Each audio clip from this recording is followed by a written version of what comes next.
তাওহিদ হৃদয়ের মতো একজন ব্যাটসম্যানকে পাঠায় সুপার ওভারে ব্যাট করার জন্য। এই হলো বাংলাদেশ প্রিমিয়ার লিগের অবস্থা। যাই হোক, এবছর বিপিএল দেখাই হচ্ছে না।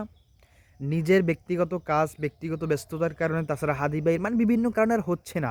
তাছাড়া বরিশাল নাই, এটা হলো সবচেয়ে বড় কথা। বিপিএলটা জমজমাট হচ্ছে না, দর্শকই নেই মাঠে, এমন একটা অবস্থা। তাছাড়া কালকে একটু ফ্রি ছিলাম, খেলায় ঢুকলাম। রংপুর ভার্সেস রাজশাহীর খেলা ছিল, দুইটাই বড় টিম, হাই ভোল্টেজ একটা খেলা হবে এমনই হচ্ছে। প্রথমে রাজশাহী ব্যাট করে 159 রানের টার্গেট দিল। রংপুর ব্যাটে নামলো, প্রথমে একটু স্ট্রাগল করতেছিল, রিটার্নটাতে তাদের উইকেটটা শুধু পড়ছিল। তাওহিদ হৃদয়, ডেভিড মালান ম্যাচটা একটা শেষ করে দিচ্ছিল, লাস্টে যাইয়া তাওহিদ হৃদয়ের উইকেট পড়ে যায়। মোটামুটি ফিনিশ হয়ে গেছিল।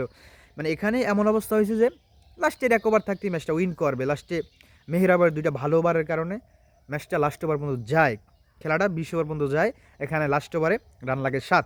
রিপন মন্ডল বলে আয়, প্রথম বলে উইকেট, দ্বিতীয় বলে 4, তৃতীয় বলে যাইয়া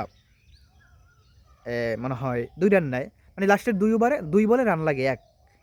এই 5 নম্বর বলে আউট হয়ে যায় সোহান, 6 নম্বর বলে মাহমুদুল্লাহ আসে, 1 রান নিতে পারেনি, রান আউট হয়ে যায়। যাই হোক, সুপার ওভারে খেলা যায়। এই জায়গায় রিপন মন্ডল অসাধারণ বল করে, তার মাথা খাটাইয়া ইয়ার কাট অসাধারণ বল করে, ঠিক আছে, তার চাপই নিচ্ছিল না এরকম মনে হচ্ছিল। যাই হোক, ব্যাট করার জন্য রংপুরে দিয়ে আসে কায়াল মার্স আর তাওহিদ হৃদয়, বোলিং রিপন মন্ডল। রিপন মন্ডল অসাধারণ ইয়ার কাট, কায়াল মার্সে কীভাবে চাপে রাখা যায়, তাওহিদ হৃদয় কীভাবে চাপে রাখা যায় এমন বল করতেছিলেন রিপন মন্ডল। 6 বলে 2টা ওয়াইডও দিচ্ছিলেন। রান হইল 7 রানের টার্গেট দিল। 7 রানের টার্গেট দেওয়ার পর উকুলেল তানজিদ তামিম আর জানি কি একটা আসলো মনে নাই আমার, ও সাহেবজাদা ফারহান হারছে, দুই একজনই মনে করেন দানব।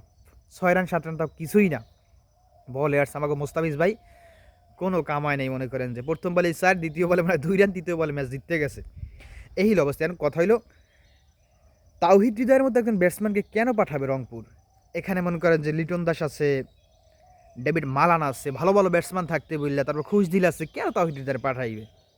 এইটাই হলো বাংলাদেশ প্রিমিয়ার লিগের অবস্থা। যাই হোক, তাদের টিম তারা পাঠাইছে, আমার আর কী করার, আমি খালি এখানে মন্তব্য পেশ করলাম। তাছাড়া রিপন মন্ডল এই ছেলেটা অসাধারণ বল করছে, অসাধারণ। এমার্জিং এশিয়া কাপও এরকম একটা ম্যাচ জিতাইছে, কালকেও লাস্ট ওভারটা ভালো করছে, সুপার ওভারটা অসাধারণ করছে। আমি চাই বিসিবি তার পরিচর্যা করবে, সে বাংলাদেশকে অনেক দিন সার্ভিস দিবে।